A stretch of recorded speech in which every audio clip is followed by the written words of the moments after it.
So good evening, everybody. Welcome to. I'd like to thank you all for joining us. This is our third video conferencing town board meeting. I'd like to call this meeting to order at 7:03, April 27th, 2020. Michelle, I know you have that beautiful flag behind you. Would you mind leading us in the pledge?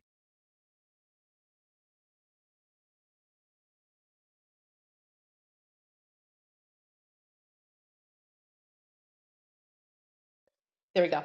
Sorry. I pledge Michelle. to the flag of the United States of America and to the republic for which it stands, one nation, under God, indivisible, with liberty and justice for all. Thank you, Michelle. Sorry to put you on such short notice. I know you have that beautiful flag. I thought that would be so appropriate. Okay, no problem. Thank you all. Sorry, I'm hearing an echo in my, I don't have this open twice, but anyway. So for the procedures for this meeting,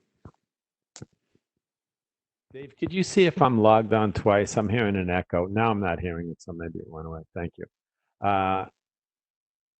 Myself, Ken English, and Deputy Supervisor Michelle Lindsay will be co-hosting this meeting with the astute technical assistance of Councilperson Dave McMillan. Dave will be helping us control the microphones and try to keep our technical problems under control. Our town board members, town clerk, council, and department heads will also mute their microphones and unmute when they speak. We'll all try to manage that to keep this WebEx under bearable for all of us. We ask that the public keep their microphones muted and send a message via the chat function if you want to make a comment on public hearings or on agenda items after the agenda items have been discussed. So we'll unmute your microphone when it's your turn to speak. So, Councilperson Lindsay, did you have anything you wanted to add? Excuse me, Deputy Lindsay, anything you'd like to add at that point? No, I think we're ready to go. Okay, thank you. So first, we're going to open public hearings. We have two public hearings this evening. Our first public hearing is on the Town and Village Consolidation Plan. And again, if you'd like to make a comment, please raise your hand, or if you're on the video, or send a message through the chat function, and we will unmute your microphone. So to point out, in case there's anybody doing this for the first time, the chat is the little talk button, talk bubble in the circle next to the circle with the dots in the middle of your video. Thank you. Yeah, that's that thing that looks like a cartoon speech bubble. And so, yeah, click on that and you should get a text box where you could enter your talking point. So the first public hearing, number one, is on the Town Village Consolidation Plan. We're hoping that Marissa could introduce and summarize the plan and the timeline. Marissa, are you prepared to do that for us? Yes, I can do that. You're very welcome. So good evening, everybody. This is the second part of the incorporation consolidation proceeding that we've been doing for, I think, longer than I've been an attorney, to be completely honest.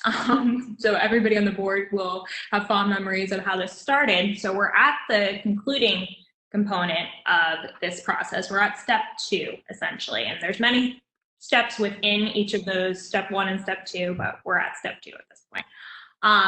That is the consolidation. As you're all aware, there was a village of Tuxedo, which was incorporated per the referendums.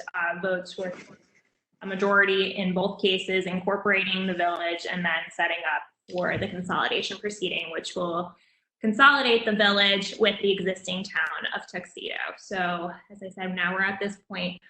That incorporation did become finalized right around Christmas with the state.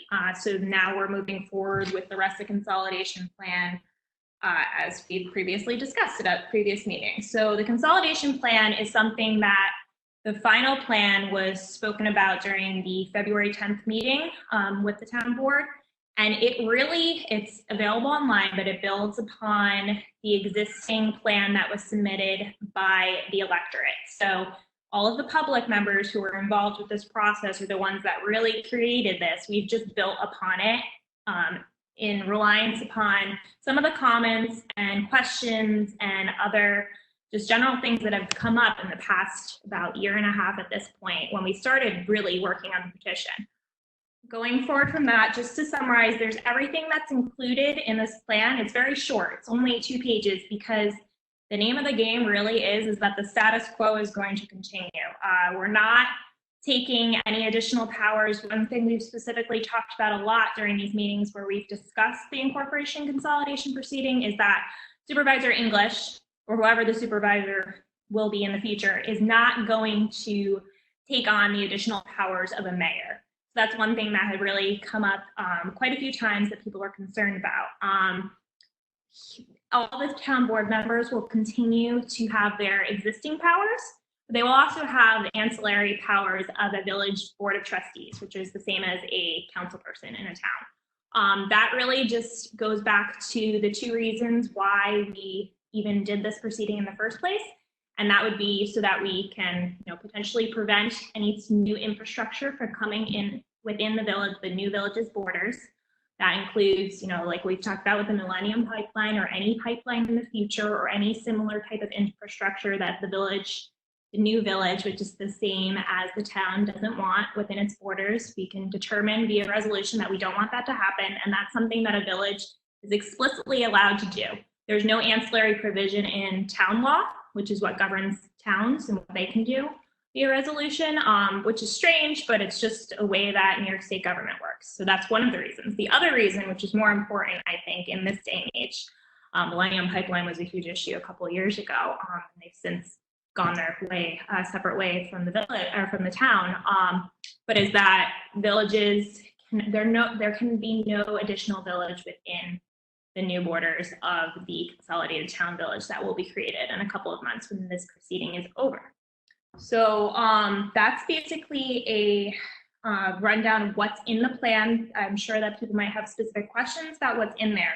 But as for the timeline of what is happening next, let me pull that up. This is a public hearing.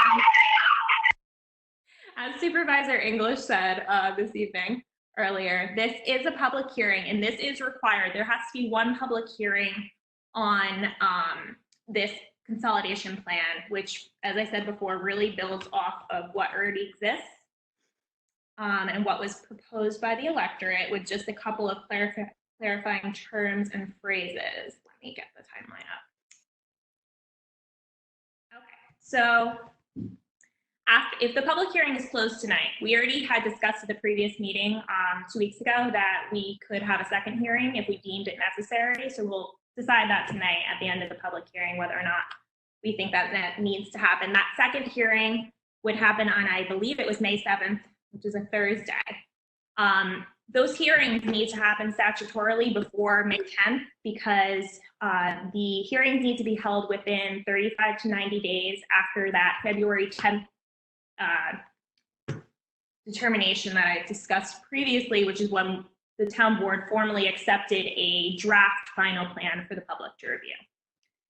Then within 60 days from the close of the public hearing, whether or not that's tonight or on the 10th, if we decide on an extra, the town board can approve the final plan, the final consolidation plan via resolution. So that can happen as soon as the next town board meeting afterward, or if there's a lot of comments tonight that require us to go back and look at things a little bit more in depth, it'll depend on how long that takes. So, but we have up to 2 months to do so. And that's something that can happen remotely if we're still doing remote meetings. It's not an issue. After that point, it's really just, it's a game of waiting to make sure that there's no permissive referendum that is initiated. So a permissive referendum would basically be something that the electorate, so it's a certain percentage of people within the town, and that includes Tuxedo Park residents as well, would be asking for a referendum like what happened last time, but this is permissive. So they have to meet certain standards in order for that to happen. But basically the question would be, that would be posed to everybody in the referendum who wanted to vote on it, was whether or not the consolidation plan, so the plan that you have in front of you that you can access online tonight that we're discussing, should be adopted or not. And that would be the question. That we can't tell you right now whether or not that's going to happen, because that's up to you guys, the people that are listening. I don't envision that happening at this point. I think most people want to get this going, and the plan tonight doesn't need to be the final plan. Like I said before, we have up to 60 days to continue to work on it. So depending on what we hear tonight, it's not necessarily final. But whenever that final plan is adopted by the town board, we then have up to 45 days in order to wait out and make sure that no permissive referendum is filed. If nothing is filed, then we're great, we're good to go. We're good to go. Hold on, my computer is freezing, which is great. If there's no referendum held, we're good. We can just file with the state, and you are a consolidated town village of Tuxedo, so that's exciting. If a referendum is held, we're going to have to go through that whole timeline again, which is very similar to the referendum that we had to have last summer in July. Same timeline, we have to pick a date when that would happen. All that voting procedure would need to be solidified. Like I said, I don't think that's going to happen. Doesn't seem like that's where everybody's going. We kind of want to get this done. I think everybody's in agreement at this point. But that's essentially the time frame that we're on right now. It's, like I said, a lot of these time frames that are after tonight's public hearing, if it is closed, or after May 10th, are very much up to how quickly we want to move forward. So it's really dependent on the comments we get tonight. I think that's about it. So if anybody has any questions or comments, more than happy to answer them.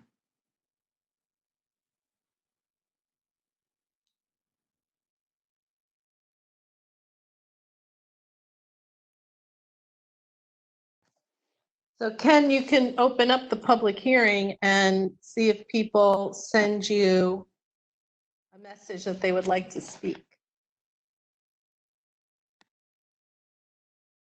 So yes, I'd like to make a motion to open the public hearing, and I think Dave, you could be able to see, I think all of us could probably see the chat room if anybody's entering any items into the chat room. I'm not clear how someone would raise their hand, Dave. I'm not clear how that function works. Yeah, that's not going to work in this format. So here's what we'll do. So if somebody has a question, just open up the chat bubble, say, I have a question. Please state your name in the comment as well, because some of the call-in users aren't labeled. So we need to know who they are in case they have a question. So that will be the process. Just say, I have a question, put your name next to it or a comment, and I'll see your comment and we'll recognize you accordingly. Hey, Dave, next to where I see my name, this is Michelle, I have a little hand, and if I click on it, it's raising it. Here, I'll show you. Yeah, no, I know what you're talking about, but Okay. that's not, I mean, I could see the chat bubble just as good, and it's probably better because that identifies the person.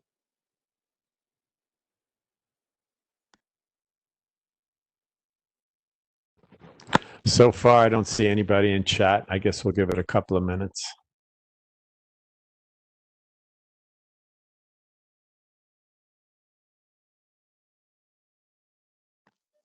Someone is saying that they don't have audio and they try to call in, but the meeting is locked from a call-in?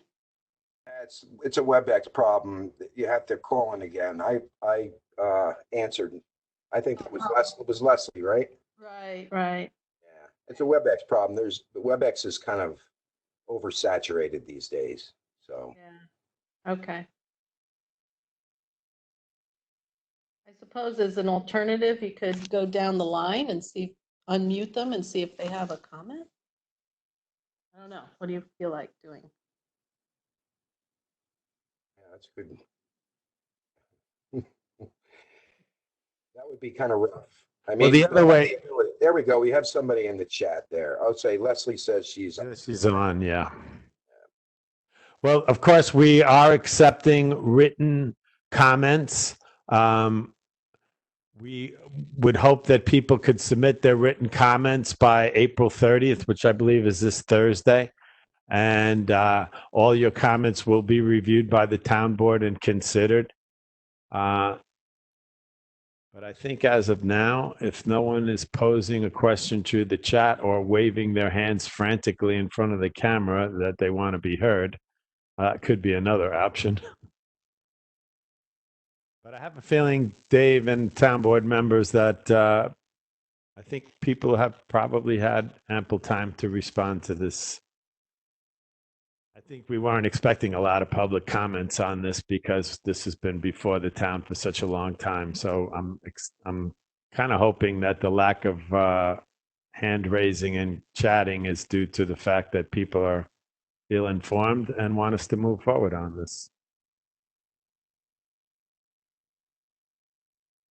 I'm also stalling to give you extra time if you did want to set a chat. How about somebody test the chat and write no comment, thanks for asking? How about trying that? This way we could be confirmed that you guys really don't have anything to add. Okay, I see a bunch.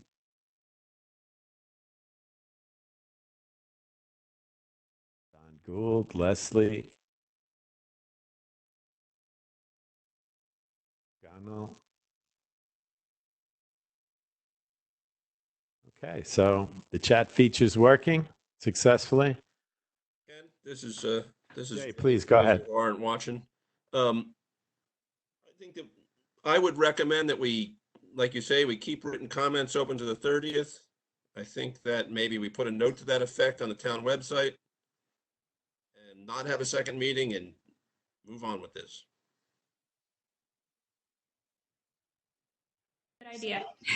Donna, it was in the notice, correct, that we would be accepting written comments? Accepting written comments through April 30th. Yeah, it should have been. It doesn't matter if it's not, but we're announcing it now.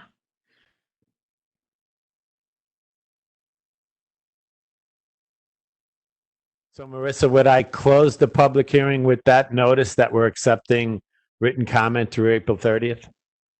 Correct, and stating that we are not holding a additional public hearing on, what was that, May 7th, because there seems to be no need to do so.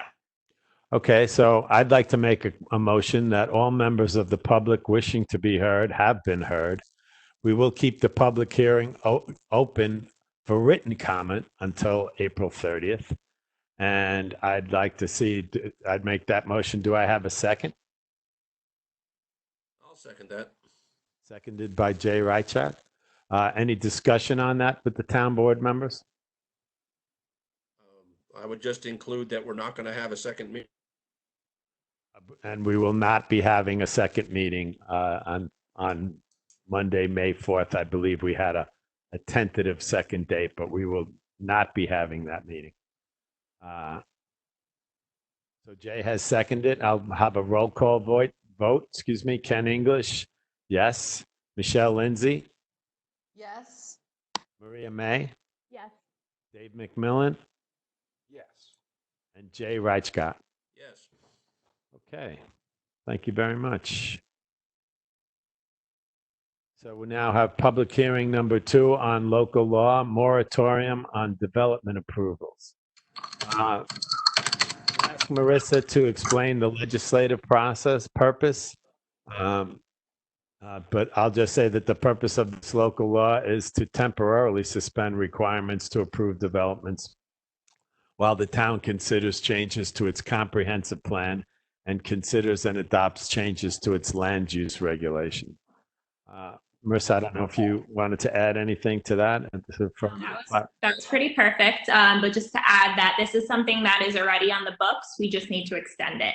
And there are additional extension periods that are built into this law so that it can be up to a year and 6 months, I believe, if we extended the full route. But I believe that the intention is to only extend it until we adopt our new zoning. So hopefully that'll happen much prior to that. So I'd like to make a motion. First, of course, I want to open the public hearing and for comments. And if you are making comment, please state your name and address, and you could notify us through the chat. And we could open up a microphone as well if you notify us through the chat.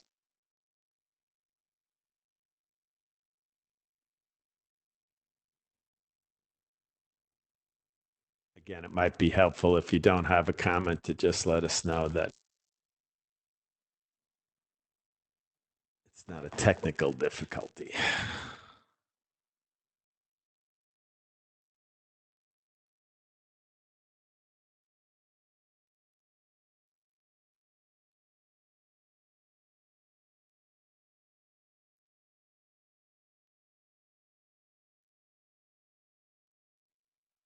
Sorry, I see we have 2 no comments from Carolyn Kelly, Colin Grant.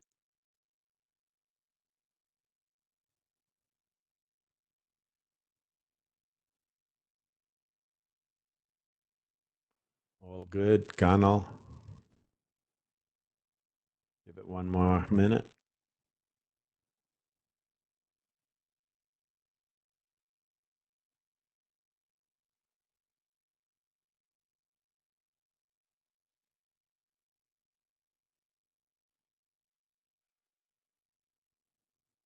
Okay, I think we have unanimous no comment, or I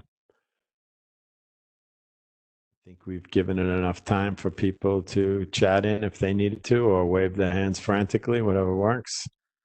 Right, Teresa, no comment. Thank you, Teresa. Brian Sullivan, no comment. So, Marissa, if you help me, I was just going to say,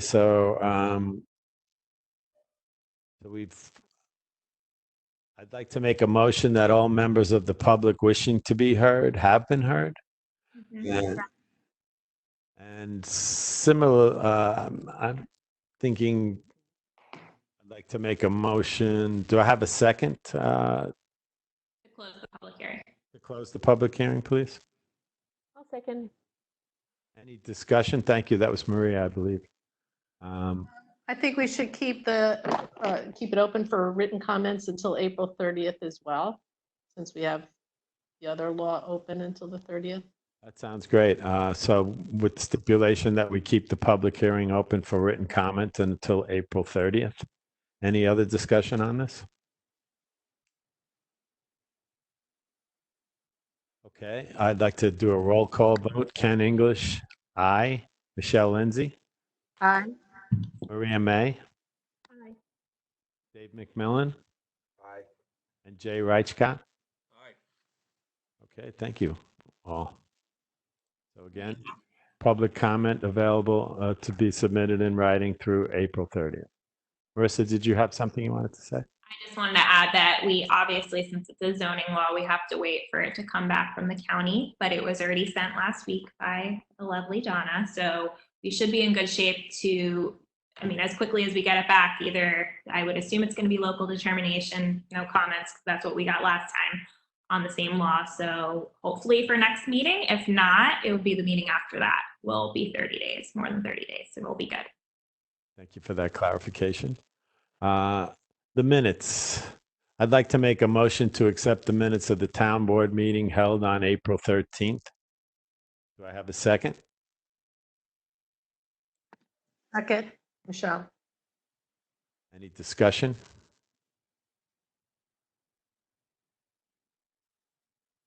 I'll do a roll call vote. Ken English, aye. Michelle Lindsay,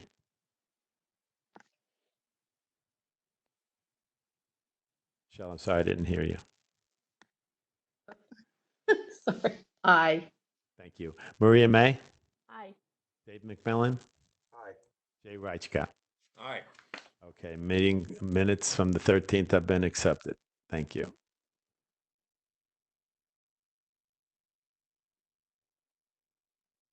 Supervisor update. One important update I wanted to just share with you is we had our Moody's report issued. Moody's is, and I'm sure Michelle could clarify this. Moody's is a credit bond rating entity that approves the credit worthiness or determines the credit worthiness of towns, corporations, and the Tuxedo town assessment of our credit worthiness actually has gone up 2 levels. And I'm very happy to say that we pulled together a report on 4 different topics contributed by members of the town board, Andrew Arias, our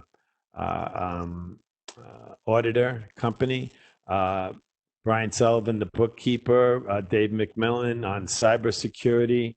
We got an update on real estate sales from Noreen Fennell and Howard Prado, our attorney, all contributed to the authoring of this report. And we submitted it early to our Moody's analyst, and we got a very favorable assessment, and that has been posted on TPFYI. And I'm not sure if it's up on our website yet, but we definitely will have that before the close of the week. And so that report is definitely puts Tuxedo in a good light, considering all that's happening around us. Michelle, would you like to add anything to that summary? And I think you summarized it really well. I think that the Moody's were very impressed with our, what we've done so far, obviously, and then also how we're already looking at our 2021 budget and trying to anticipate how COVID-19 might impact our budget, and if we need to make any additional steps now in anticipation of that. So I think they were impressed that we're already looking ahead. I'd also like to send our thoughts out to all the people who are suffering from COVID-19 and their families. Michelle and I are usually on the daily update through Orange County Executive Newhouse.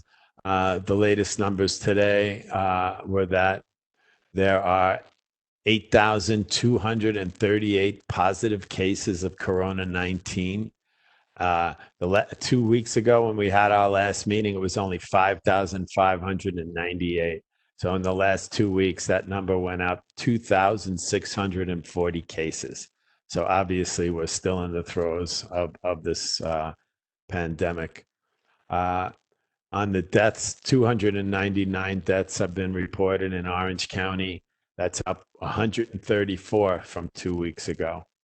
And one ray of good news here is currently today there are 215 people hospitalized.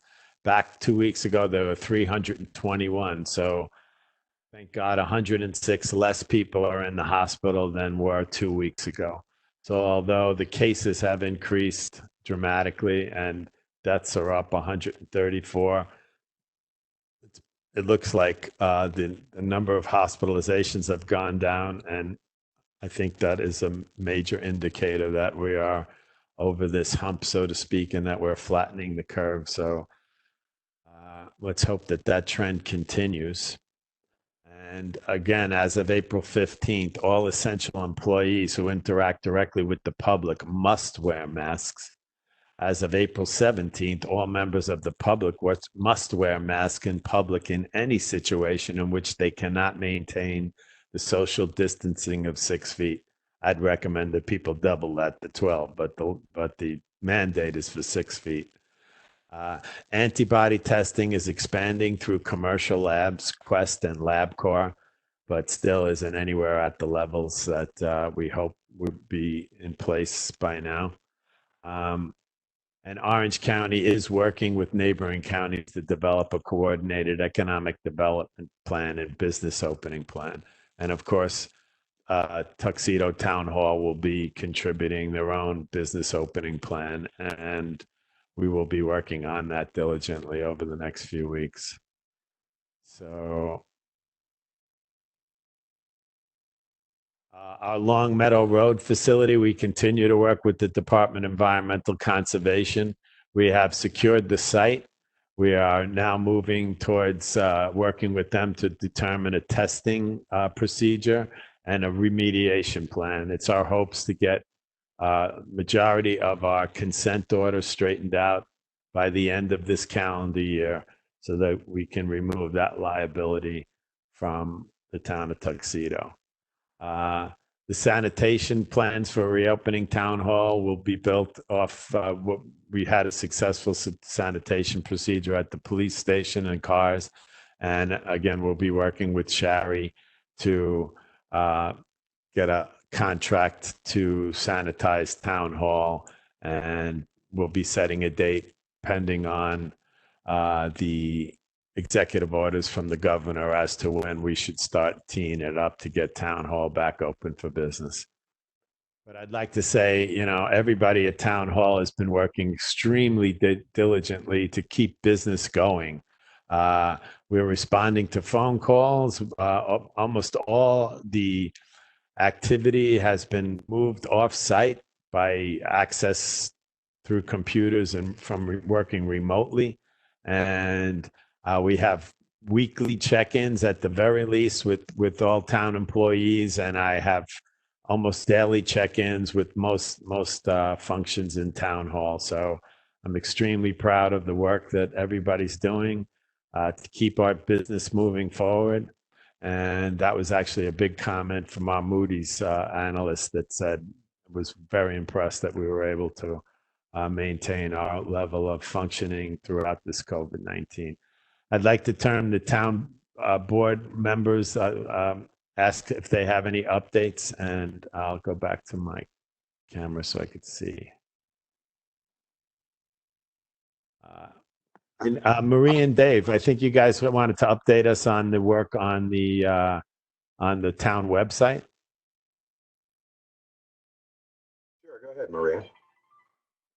Where we have a contract where we will be having a contract after tonight with an organization called Civic Plus. They are our website hosting company that specializes on municipal websites. We're really excited. So the reason we chose them is because their websites are not only really functional and beautiful, but also secure. And they're willing to, work with us. One of the things that we decided to do as we are, when we start getting ready to work with this company is to actually survey the residents. I'm going to create a short survey that will ask you all what kinds of things you might want to see in our website, and the uses that you want it to show. So we will have that in our website, and probably TPFYI will try to get it to as many people in town as possible, so that we can hear from you. This is kind of nice. We're starting from scratch, where we have an opportunity to set up our website to do exactly what we need it to do and what our residents want it to do. So we're excited about that. Okay, do you want to add anything? No, I think that's good, Maria. Probably add on that Civic Plus was a little more expensive than the other two bidders, but they certainly are a market leader here. Their services are second to none, way above the other two bidders. And the level of security and training and ongoing services were far better. So that was an encouragement. Oh, yeah, I want to ask, somebody in the comments said to thank Dave for taking on running our website for all these years, and it is a huge task. So I think I like to thank you, and I think we all like to thank you. Well, you're welcome. I'm glad I could help. I'm glad I have the knowledge. So we'll get by until we get, and you guys, this is going to be like phenomenal. This is a whole new facelift plus because it also has future capabilities such as online payment capability, economic development stuff so we can lure people here. You'll find it much more easy to work with, especially when you track meetings and minutes and all that jazz. So looking forward to getting that launched.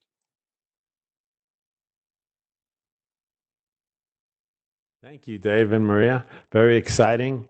We're looking forward to learning more and building that together. That sounds really great. Jay, did you have anything you wanted to add, sir? No, I'm still just the mouse in the behind the scenes here. Thank you, Jay. Throw that mouse some cheese, please. Dave, I know we had an online press conference. We had some nice donations of some, what is it called? PPE. Am I getting that acronym? Maybe you want to make a quick recap of that ceremony? Sure. We've been struggling to find personal protective equipment such as face masks, face shields, rubber gloves, disinfectant, so on and so forth. And when the heart, Just disinfect. hold on a Are you second. gonna? I got to mute somebody here. Somebody's. All right. Anyway, so we exhausted a lot of our contacts early on, and nobody was making them or bringing them in. All of a sudden, Michael Bruno and Kathy Morris from the Valley Rock Inn and Tuxedo Hudson donated 50 masks. And Michael Coleman, who's a Tuxedo resident, somehow found a company that's called the American Chinese Alliance, and they donated 500 masks. So I have them in my possession right now. I'm going to turn them over to the police in the morning. So just a note about those PPEs, they're not just for the police. We have first responders in the form of ambulance volunteers and fire department.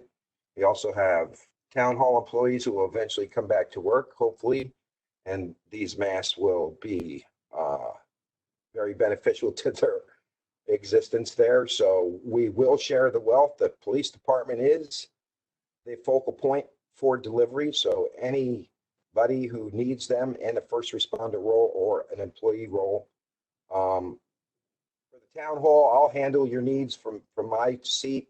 But for the first responders, please reach out to Lieutenant Norton or to Chief Abbott. And I just want to make sure that I thank our first responders, every single one of them. What they do is outstanding every single day, regardless of whether we have a pandemic or not. These guys are right there on your doorstep when you need them. And I want to give them a big shout out and say thank you to everyone in the town of Tuxedo who responds to our needs. So thank you. I know that's something that everyone unanimously supports. So thumbs up into the cameras. Absolutely. Thank you for acknowledging that. Michelle Lindsay, Deputy Supervisor, you're up. Okay, I just want to echo that. Thanks for all the responders and volunteers throughout the town and town employees. The Orange County IDA has a $500,000 fund for small businesses that have 25 or fewer employees. The max loan is $10,000. No interest for 6 months. After that, there's a 2% interest rate, and it needs to be repaid within 24 months. So Dave, I'm going to get you the link to that so we could put it on the town website. I think this is a great opportunity for small businesses in town. Next up, Monday, May 4th, the town board will hold a workshop to review our zoning code at 7 o'clock. And also next Monday during the day, there's going to be a pre-bid meeting with interested contractors who will be submitting bids on our ADA projects at Town Hall, the American with Disability Act projects, ramps, and automatic doors, and an ADA bathroom at Town Hall. So Donna sent out the bid notice, and there'll be a pre-bid meeting on Monday. And let's see. Oh, the other thing I just want to make sure, I don't know if we've talked about this, but I finally did get my census thing done. I figured it out, sent it in, and I just want to make sure everybody's done it. So that's it for me. Just go to My Census 2020 and fill in your census. Thank you. Yeah, the census process, I think there's 10 questions, and I think it took me all of about 5 minutes to complete. So it's absolutely critical to funding distribution in the United States. And so no excuses. Everyone needs to fill it out. And you don't want people knocking on your door because they will send out people if you don't respond. So get it done, please. Okay, back to our agenda. I think we've heard from all town board members. Public comments on agenda items. Let's see if we can get through the chat or by raising of hands. Public comments on agenda items. We're going to monitor the chat now.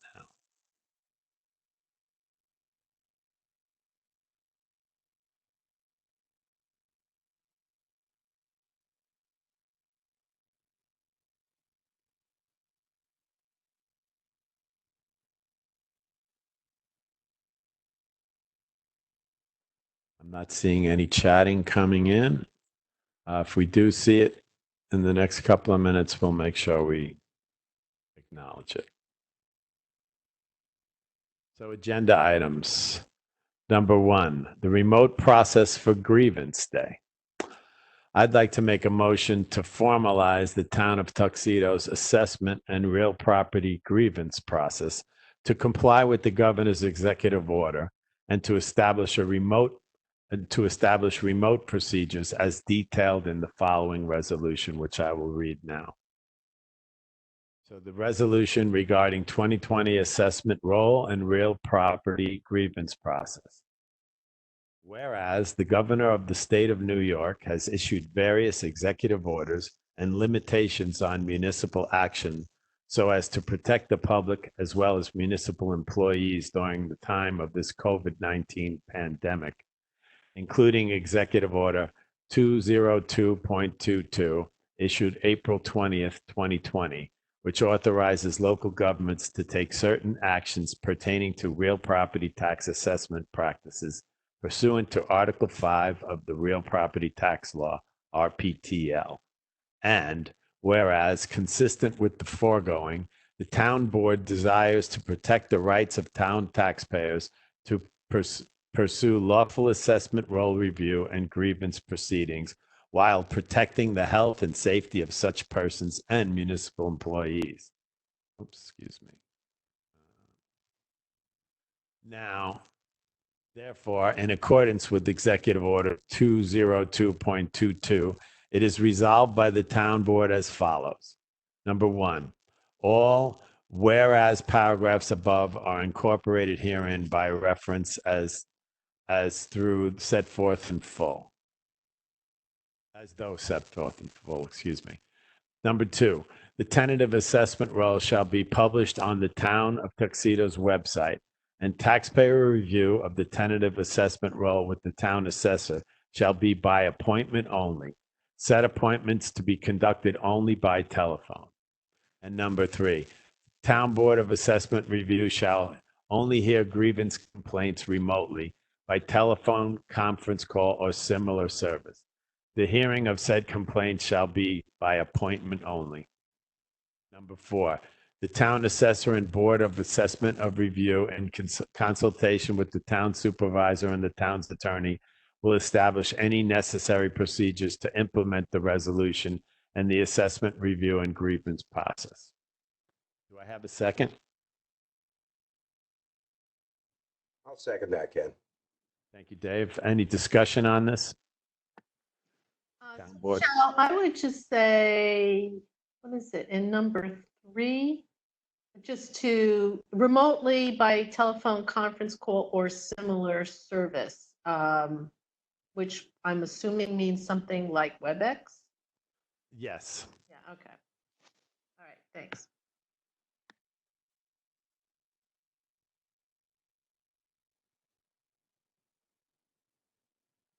Any other further discussion by the town board?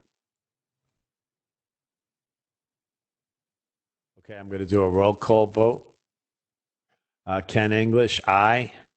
Michelle Lindsay, Aye. Maria May, Aye. Dave McMillan, Aye. and Jay Reichcott. Aye. Thank you. That closes our first agenda item. Second agenda item, acknowledgement of the retirement of Sergeant David Decker. Sergeant Decker was hired as a police officer back on April 18th, 2005. He was promoted to detective on September 27th, 2010, and subsequently promoted to sergeant July 23rd, 2018.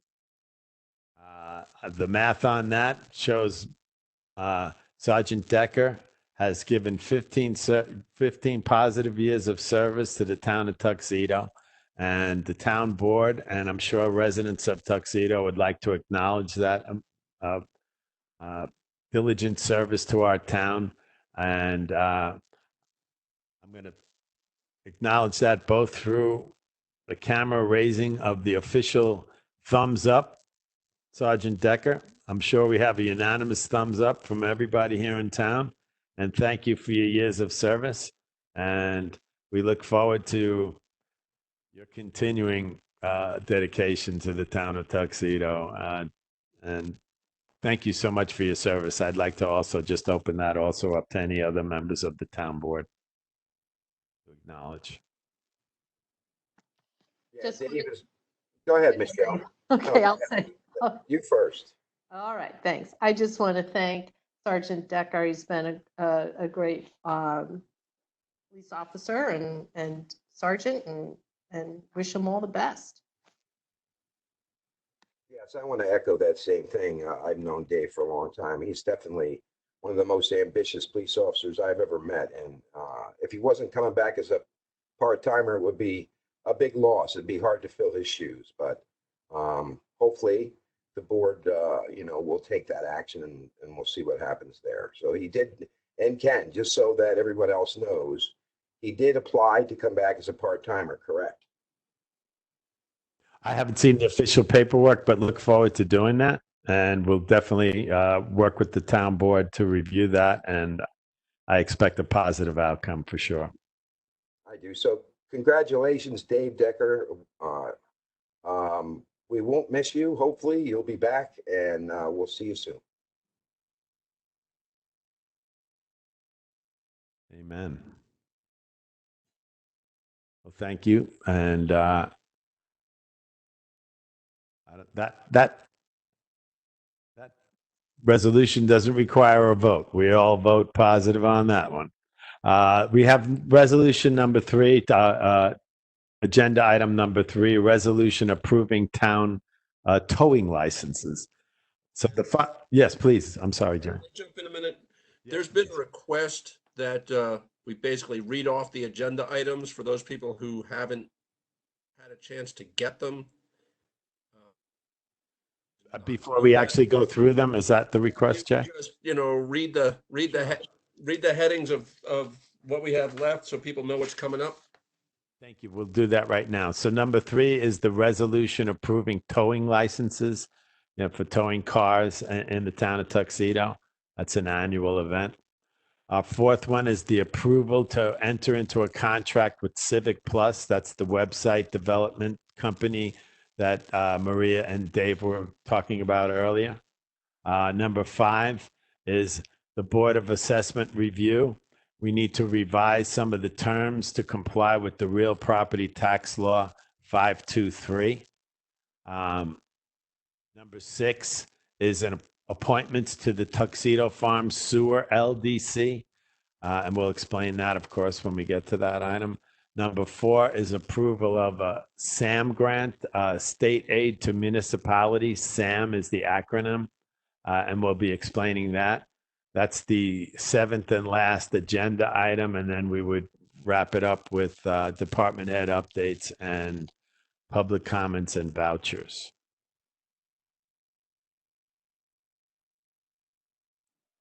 Thank you. Thank you, sir, for bringing that to my attention. Number 3, the resolution approving towing licenses. So the following businesses have submitted applications for towing licenses. First one is Beverly J. Properties Incorporated, doing business as Tuxedo Gulf at 191 Route 17 in Tuxedo. Second one is Harriman Auto, 2 Ramapo Avenue, P.O. Box 104, Harriman, New York, 10926. Third one is Harriman Auto Transmissions, doing business as CARS, P.O. Box 805, Harriman, New York, 10926. NJV Auto Center Incorporated, down at 27 Orange Turnpike in Sloatsburg, New York, 10974, down by the post office. We have Loyal Tire and Auto Center Incorporated, 320 Route 17M, Monroe, New York, 10950. And Apple Auto Body, 320 Route 17M, Monroe, New York, 10950. That list has grown extensively since the last couple of years. Yes. Dave, the way I understand it, this is a rotation basis, how these companies are contacted. And I think it's to lead to a fair and equitable distribution of opportunities to tow. I believe the police department, goes through the list and makes calls as necessary when there are traffic accidents and things like that. I don't know if the chief is available to answer any more questions about that, but Well, I know that the police department vets out these applicants, so I have no concerns. I just was worried about, some of our local businesses in Tuxedo now having to compete with a bunch more people to get in the rotation. right. That would be my only concern. Yeah, Dave, I'm looking at these, really, there's only Tuxedo Gulf and Tuxedo. Yeah, and And Jay-Z, right. we do a lot of work with. Well, we've went through this before over the years where, there is a rotation. That's why maybe we'll have this conversation with the chief. I think it's probably better suited. There was, some concerns about whether or not the list was being followed by 911, not by the Tuxedo Police, right? So every time the list grows, we introduced possible more delay in being fair in the rotation. So that's my only concern. I'm not going to stand in the way of the resolution. I just wanted to point that out. No, and I'd like to further conversation with the chief. I think, as I understand it, obviously, proximity to the accident has something to do with who's selected. So if an accident obviously was in Tuxedo proper, and it was at a time of day, convenient for the Gulf Station, Beverly Properties, I'm under the understanding that that's who they would call, but we could certainly clarify that with the chief and state what the town board's preferences on these kind of things. Okay, sounds good.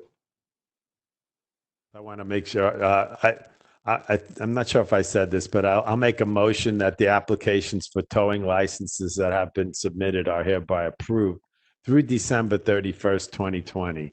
Do I have a second? I'll second that. And of course, I want to open this up for further discussion by the town board.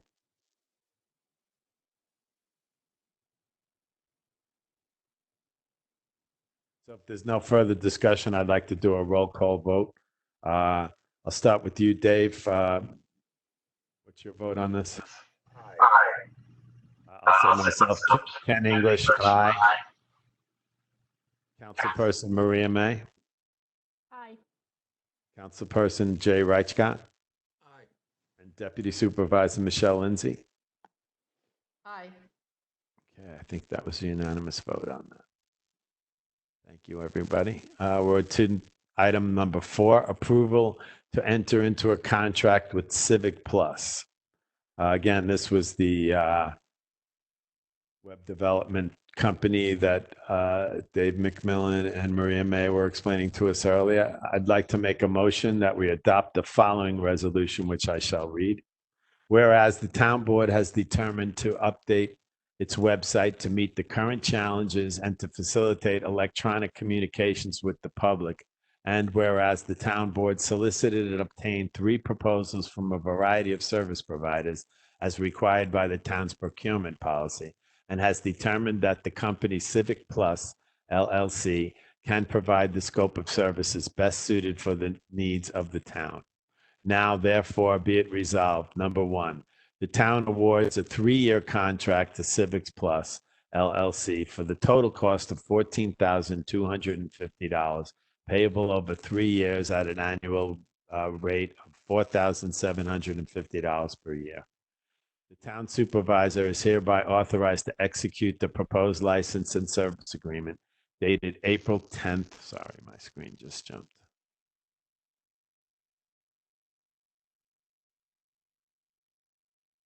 Sorry, excuse me.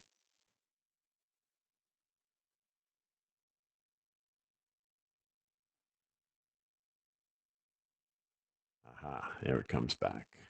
Dated April 10th, which has been approved for execution by the town attorney. Sorry, number 3, the town thanks the other companies that submitted proposals for their interest and participation. Do I have a second? I'll second that. That was Maria. Yeah. Discussion, town board members? Yeah, Ken, could you just, so it's 14,000, whatever you said, for the initial contract engagement and setup. But what can we just for the public's notice, let everybody know what the yearly fee is once that's paid? You know, I don't have that figure in front of me. Maybe Maria, do you have that? I know it's substantially less. The maintenance fee, I seem to recall $650, but that's. I think it's 2,000. I have Excuse that right me, here. okay. 2,250. So that's the annual maintenance fee for sustaining the website, correct? Right. I think the 650 might have been a training thing or something, but and that this contract does come with training and extensive support, which was outlined at a WebEx that you guys shared for the town. Again,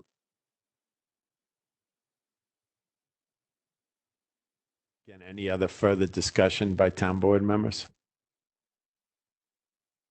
I mean, the discussion that I have, the presentation and what you guys have brought to the table with the comparatives to the other 2 companies, you know, this is a company that this is their, but you can tell by the name of the company, Civic Plus, their expertise is in municipal website designs and does cater to smaller towns. And, you know, we looked at examples of other towns that have this live service, you know, to see how it works for them. And we're also fortunate to have Dave McMillan, an IT expert, to look at these proposals. And to my knowledge, we seem like we're very happy with this. So that's my 2 cents on this. This is Michelle. I'd just like to add that there's so many features that I think the public is really going to be happy with, and merged calendars, as well as individual department calendars. So I think that's going to be a great addition to communication with the public. And as Maria was saying, we'll be seeking input from town residents, making sure that any concerns and suggestions for how we could best disseminate information and use this as a real communication tool. You know, we plan to continue these WebEx style meetings as part of our face-to-face meetings. So all of this we expect to have very transparent access to through this website. So we're very excited to move Tuxedo into the 21st century with this kind of development. So I'm sure it'll be, please go ahead. Oh, I'm sorry. So somebody asked, will the text alert feature be integrated with the new website? And it will be. And we found out that it is actually a really easy process to do it. So we can respond to emergencies almost immediately.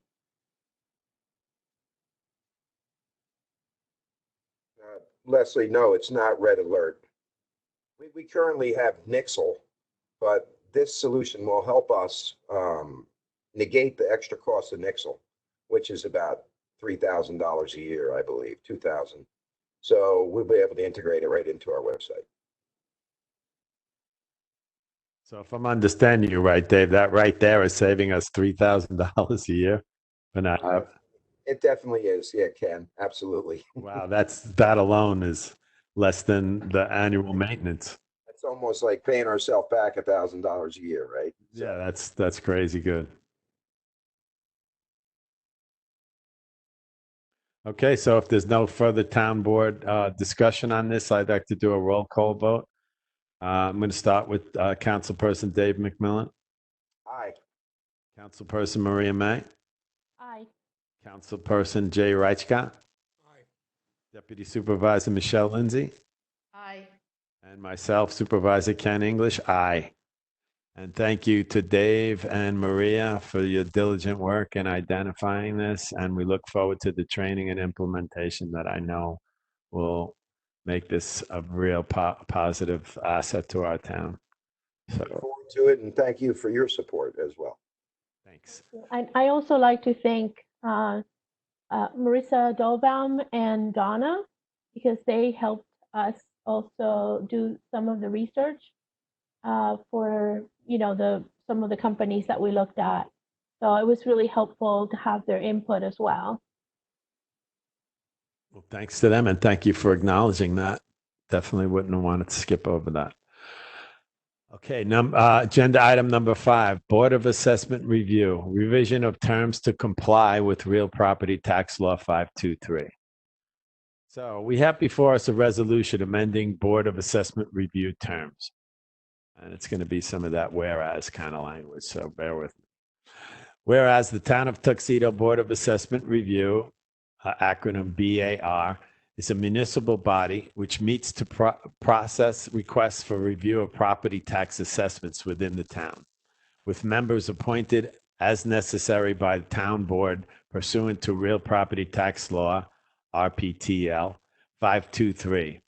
And whereas pursuant to RPTL 523C, term lengths are to be set for a period of 5 years, commencing on the first day of October and ending on the 30th day of September, 5 years thereafter. And whereas, in contravention of the statute, 2 current BAR members' terms are therefore set to expire on May 8th, 2022, which is contrary to RPTL 523. And whereas the Town of Tuxedo Town Board desires to revise such individual BAR members' terms to comply with the requirements of the RPTL 523. And now, therefore, be it resolved that the following individuals' BAR member terms are now revised and shall expire on September 30th, 2021, in compliance with RPTL 523. Those members are Marie Warniaha and Gary Phelps. I'd like to make a motion to accept the revisions to Board of Assessment Review members to comply with Real Property Tax Law 523. Do I have a second? Second, Michelle. I'd like to open this to town board discussion.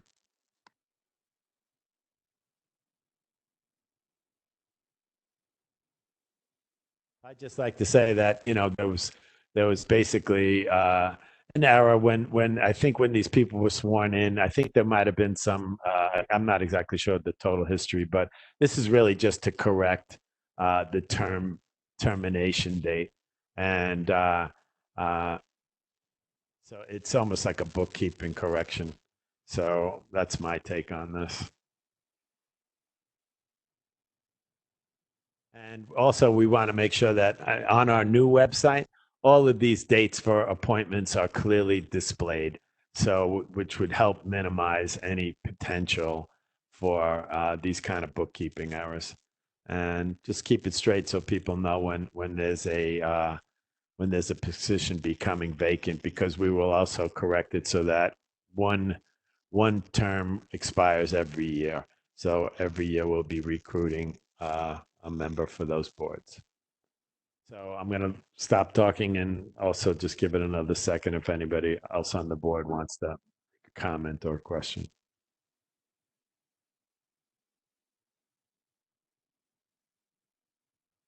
Okay, I'm doing a roll call vote.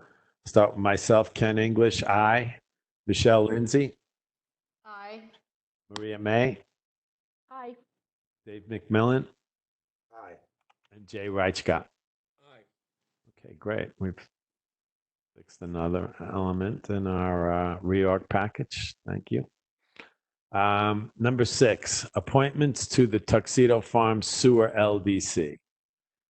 We have before us a resolution to appoint directors to the Tuxedo Farms Local Development Corporation.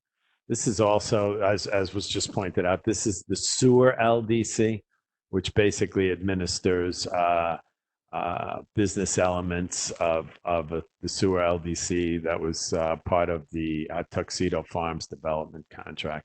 So whereas the sole member of Tuxedo Farms Local Development Corporation is the town of Tuxedo, and whereas the town board is responsible and authorized to appoint directors to the board of this local development corporation, and desires at this time to appoint 2 directors of the board of directors, two directors to the board of directors of the Tuxedo Farms Local Development Corporation.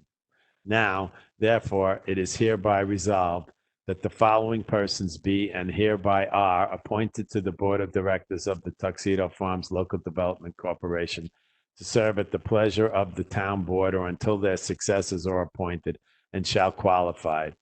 Ken English and Michelle Lindsay. Resolved that the town supervisor is authorized in such capacity to do or cause to be done all such acts and things to execute and cause to be delivered all such documents, certificates, and instruments as in the town supervisor's judgment may be necessary or advisable in order to carry out the following resolution. I'd like to make a motion to appoint myself, Ken English, and Deputy Supervisor Michelle Lindsay as directors to the Tuxedo Farms Local Development Corporation. Do I have a second? Second. Discussion by town board members.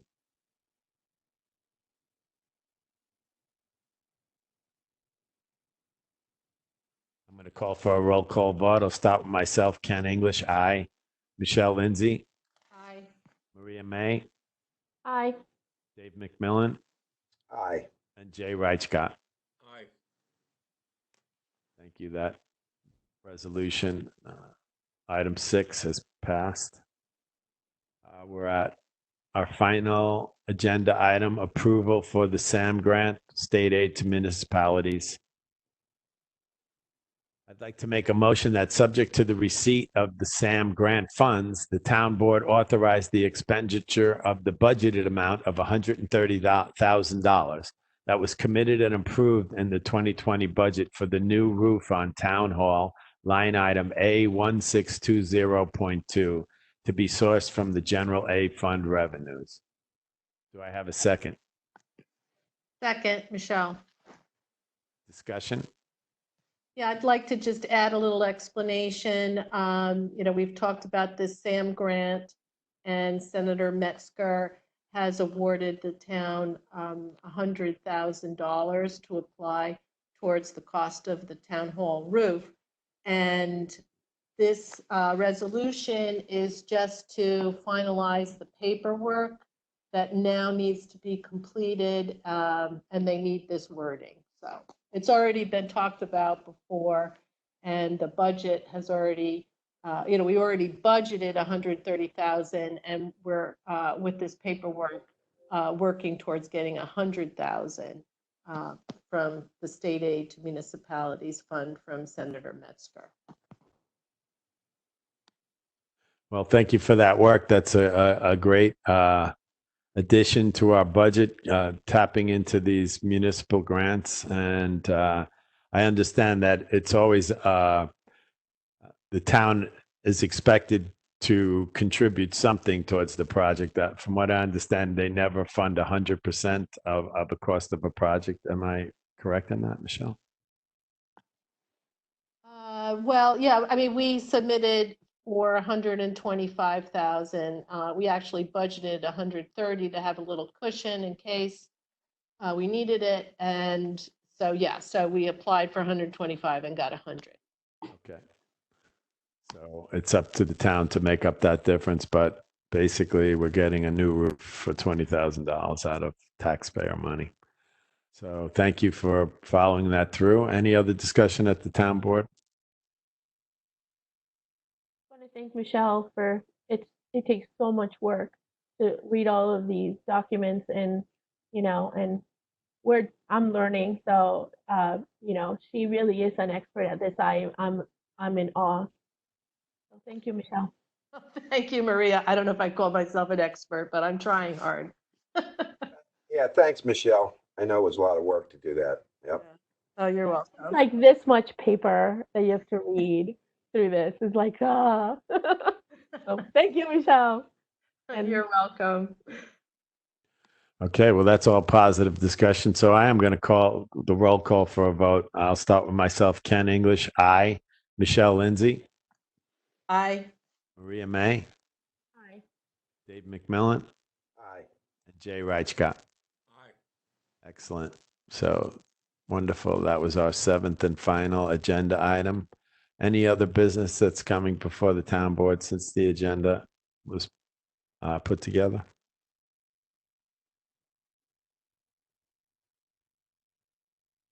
Okay.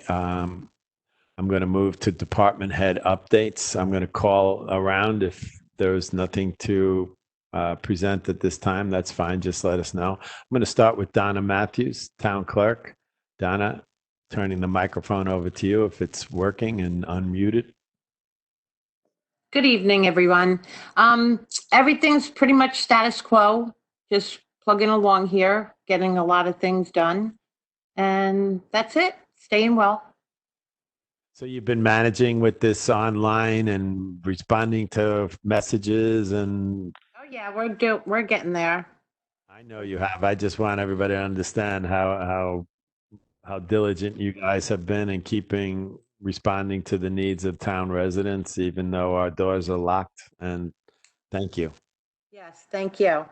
Marissa's working hard alongside me, and we're just answering every call we get. And so far, no big hurdles. That's fantastic. All our residents. I'm looking at a sheet of paper, so I'm not sure exactly who's on the call. I just wanted to check to see if Rob Dolbaum was on and if he had anything he wanted to add. Do you see if Rob is on? I know there's a lot of call-ins, Dave. No, Ken, I don't see him on. Okay. He is one of the call-in users, and they're not identified. Okay. If he chimes in anytime before the end of the meeting, let me know. I'm not sure if Chief Arthur Abbott is on the line. Or Building Inspector Dave Makish. Dave Makis is online, but he doesn't have any audio. Okay, so I'll accept his report in writing, and we'll add it to the minutes. And Shari, I'm not sure if Shari's on as any update for recreation. I'm here. No update with recreation. Okay. Hi. But we did have an issue at Town Hall on Friday with a leaking roof, actually. Ironic that we approved the grant, because we had a huge leak come down through the attic into the men's room upstairs. We had Precision Roofing come out and clear the gutters and clear the what was causing the leak, although there is a repair there. Ken, I've sent you the information, so you can take a look at it for the repair. I will. Thank you. And that was interesting, to say the least. Sirens, all sorts of things going off, but we got it all figured out. Recreation, getting a lot of questions about summer camp, and it's the same old answer. We'll just have to wait and see. So I know, the people are just looking for something, but right now we just have to wait and see. That's the answer. So I did want to tell you, on the Orange County Daily Call, they have said submit paperwork as if it's going forward. And I don't know if you heard that from them, but I'm just echoing it that they Okay. said all kind of these kind of summer camps should be submitting their paperwork, and then as the COVID-19 thing unfolds, you kind of have to decide what your cutoff date is, your last date to make a call whether you're having it or not. But I think Right. that's mostly to communicate with people. They suggested something like 30 days out, but I know that's drawing near. So, but Okay, that's good. I mean, I've worked on a couple different scenarios and actually was going to email that out to people this week just to let them know what my thoughts were, because it really depends which way we go with it, or how I somewhat customize it, or make changes to the program. Changes definitely will need to be made, I'm sure of that, but we'll see. And then everything else is pretty status quo. We've just taking care of all the questions and emails from residents that come in, just like Donna, and we're all good. That's it. thank you, Sherry. You're welcome.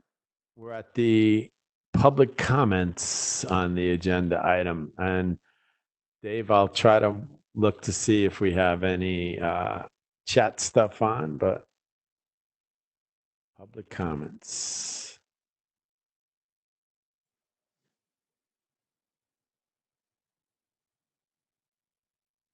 Ken, there's been some, this is Jay. There's been some chatter in the chat. There's some questions about whether we've heard anything about whether the COVID situation will affect aid from the state to the town, and whether we have any answer on that yet.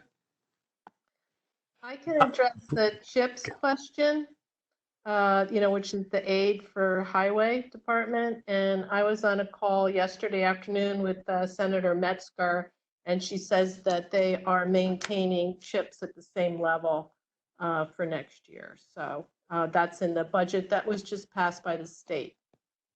No reductions there. And on our call with the county, I think it's May 6th through 8th, somewhere in that time period, they expect to get an update on sales tax revenue. And I mean, that's not state aid, but so far the towns that have gotten their state aid for the first quarter have seen a 3% increase because there's so many people buying online.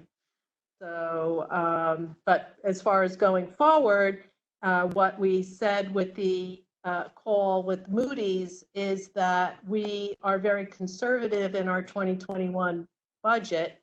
I'm sorry, 2020 budget.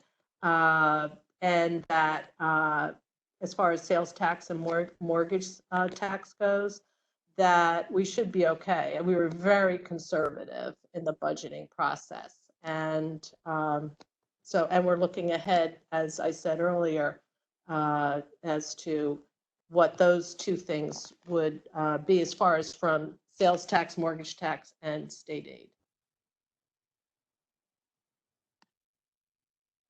Thank you, Michelle.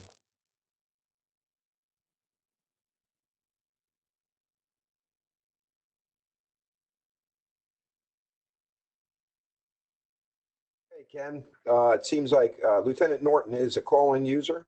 Okay. And he would he wants to know if we need to speak to him about anything in particular. He can unmute and address. Well, updates. Well, Lieutenant, I mean, and there's been multiple calls and concerns about increased traffic, people trying to escape the city, so to speak, and parking all alongside roads and things like that. I know the Palisades and State Park Police have closed a number of roads, 106. I know that Seven Lakes Parkway continues to be open, and Arden Valley Road is also one of those roads affected. So obviously they're trying to discourage the overflow into the parks and trying to keep social distancing a possible thing.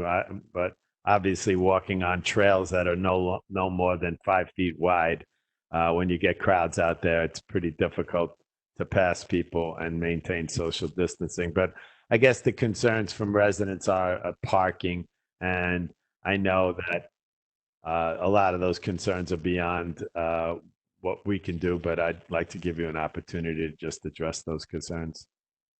John, just hit *6 on your phone to unmute.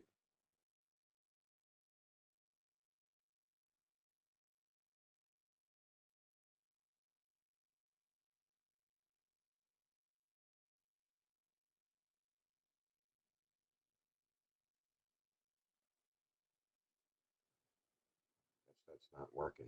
Hold on. Oh. John, are you there?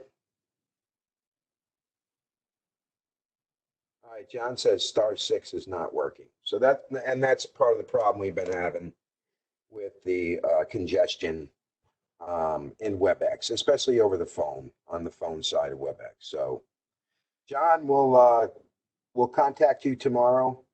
Absolutely. And we'd like to get an official response to some of the questions that Ken had just brought up. Yeah, I mean, I know the police have been responsive to the capacity that is possible, and the overflow has really been off the charts, and we've been trying to bring people to Tuxedo for years, and now they're coming, and unfortunately, it's not at the right time. So let's try this, Ken. I have the town board meeting on. So everybody, John, can you talk now? Okay. Yeah, they had the consolidation meeting on the agenda tonight. So they're going to keep it It's not open. gonna work, Ken. Nice try, Dave. Yeah. I'll get feedback from Lieutenant Norton and the chief, and we'll share it in the minutes for this meeting. Okay, sounds good. Thank you. And thank you, Lieutenant. So can we have an open discussion on some of these issues? So let's talk about Harriman State Park first, because I think we all saw that this weekend, especially on Saturday. The dangerous situation that was taking place parking on State Highway. Did I recall there was some conversation about having our police contact the state police to try to alleviate that problem, Ken? And I guess I just want to, maybe I should have said this first. I wasn't even aware that the Harriman State Park was closed. I mean, it seems like all of a sudden it was a sudden reaction to the amount of traffic and pedestrians within the park. Is that how that happened? Well, what I know of, being an avid hiker and trail maintainer, they closed, and it's actually on the Harriman website. What they did do, they closed 106 from the Kanawaki Circle to 17. It's clearly posted that until further notice, the road is closed. And it's a similar situation at Arden Valley Road, which lines up with the Appalachian Trail. So, actually, fishermen who fish at Island Pond still have access, but that's a key access to. You have to have a key that was purchased back in March 15th, actually, a fisherman's permit only. Those people are still permitted to get to Island Pond if they have a key, only through access from Tiarati Circle. So the park, as I know it right now, is not actually closed, but the statement that I saw was that the on the road parking, people just pulling off the side of the road, especially on those two strips of road, were so overwhelming that they decided to close those stretches of road. To my knowledge, the park in and of itself isn't closed, but I'm not claiming that to be 100% accurate. Yeah, John just texted me and said that closure only affects the roads. The trails are open. Right. And it's just those two roads, because I drove through the full length of Seven Lakes Parkway yesterday from the Palisades State Parkway traffic circle over by Bear Mountain all the way to Sloatsburg. There's nothing impeding, or it's just, there is signage that continually reminds people no parking on the sides of the road. And there was a few spots where they put cones and limited lots. So there's one lot at one of the lakes near the Kanawaki Circle, where they made every other parking spot, closed it with a cone to keep some social distancing. So a lot that can normally handle about 60 cars was limited to about 30 to 35. So that's what they're trying to do there. And they are posting it on their website. But, you know, when it's a sunny day, people are looking for a place to escape. So, Yeah, understood. And so to touch on what Maria said in chat, the junk shop is repeatedly opening on the weekends against the pause regulations. So what do we do about that? I mean, that would normally be an enforcement thing for Makis, but I don't think it really falls under his purview now. So how do we do that? again, I'll take it up with the chief. I know we've discussed it, but I again did see it open. I didn't see large congregations. You know, I don't know but I can't imagine that the junk shop is considered an essential business. But who knows? One man's junk is another man's treasure. What can I say? But I'll definitely take it up with the chief again. Okay. If I may add, the Sterling Forest, the Nature Center, those parking lots were very full over the weekend. I went there Saturday, and I mean they were overflowing, and there was a lot of parking in the street. So, but New Jersey parks are open today. So I think a lot of that. Oh, that's good, because that's the Today, problem. yeah. Oh, good. Yeah. Because on Saturday, the sunny day, I looked at the Southgate Road parking lot and then the parking lot next to the pond near Long Meadow Road, you know, on Eagle Valley. And there were a total of 30 cars from New Jersey and 5 from New York. So I'm glad New Jersey opened their parks. I think that in itself is going to alleviate a lot of this problem. All right, well, let's segue this conversation into local. So there's a lot of social media chatter out there about people wanting to know if we're going to close our parks to residents only, and that's more of a legal issue. So Marissa, I understand that would open ourselves up, and we really don't have any choice but to remain open, unless Ken decides that for health reasons we need to shut it down temporarily. I don't think we can create some sort of rule or law that says we can only allow town residents or people with permits to use our facilities. Am I correct in my assumption, or what's the guidance? It would have to be, that would already have to be set up with how the park is run. And there are parks out there where people are supposed to be a resident only if they can attend. Enforcement of that is debatable at best. But at this point, we can't start doing that now. It's basically you're discriminating against someone's place of residence, and that's not something that we can do at this point in time. However, if we close them all temporarily, as you said, due to one of our emergency orders, because there's some imminent threat, we believe, emanating from those parks, that is something that could be done. We could still engage people in the parks and dissuade them if they're not practicing social distancing under pause, right? Correct. Okay. And by the way, Ken, Lieutenant Norton replied. He said that he will keep an eye on, the police force will keep an eye on the junk shop this weekend. Well, thank you. If you can hear me, Lieutenant, I know you do. So if we could just speak with the owner and understand, you know, I'm not sure why they still consider themselves eligible to be open.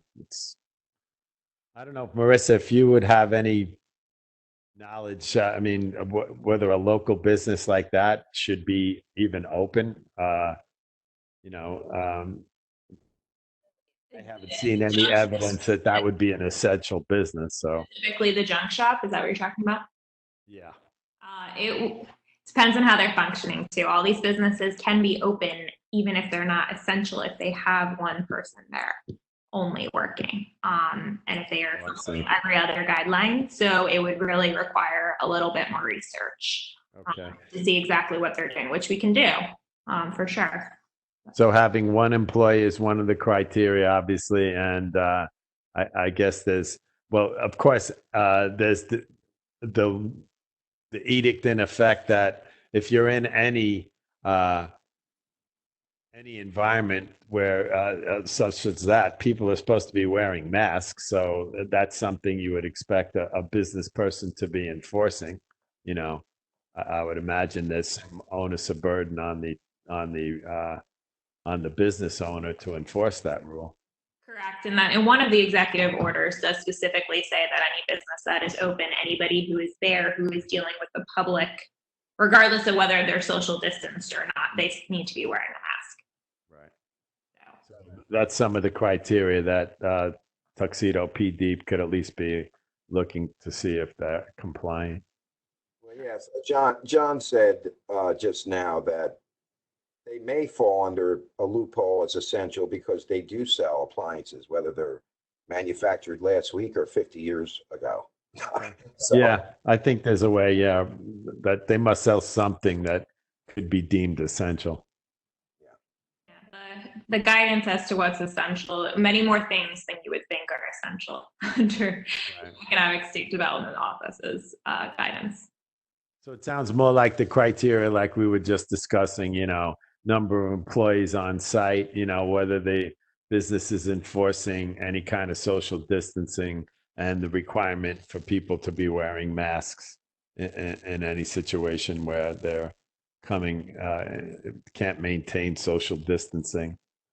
So maybe if we could pull together that basic checklist so that we could distribute it to any business that seems, people might be reporting infractions of those expectations, that we could possibly work to distribute that through the Tuxedo PD when they do respond to a complaint, just to make sure that the business owner understands what they need to comply with.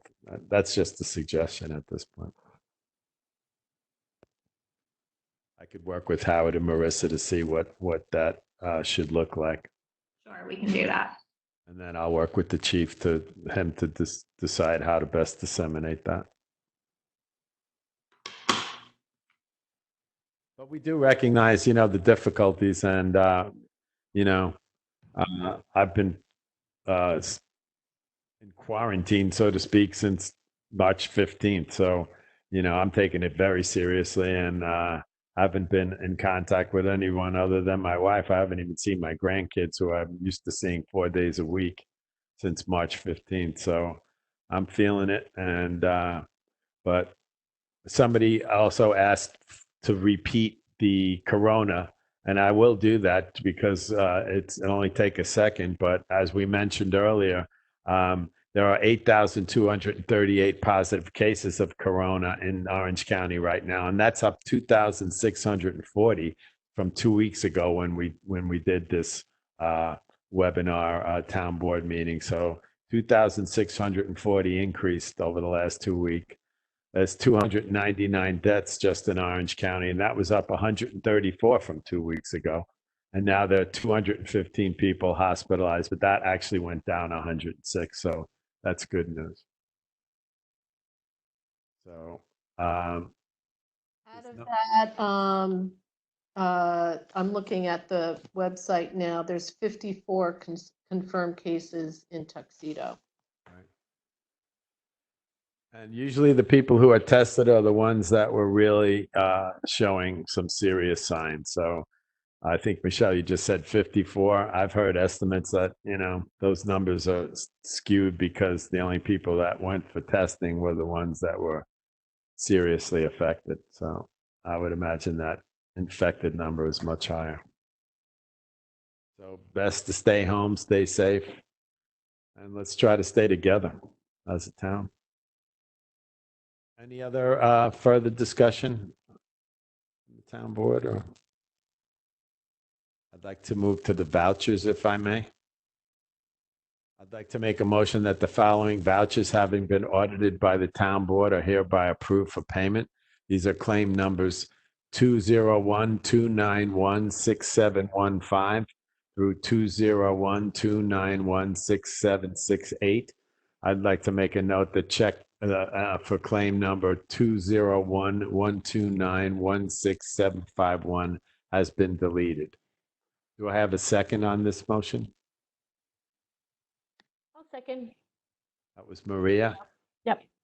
Any discussion on this in the town board? Okay, I'd like to do a roll call vote. Ken English, aye. Michelle Lindsay, Aye. Maria May, Aye. Dave McMillan, Aye. and Jay Reichcott. Aye. Okay, so the vouchers have been approved. I think we don't have anything else on this agenda right now. Am I correct, Michelle?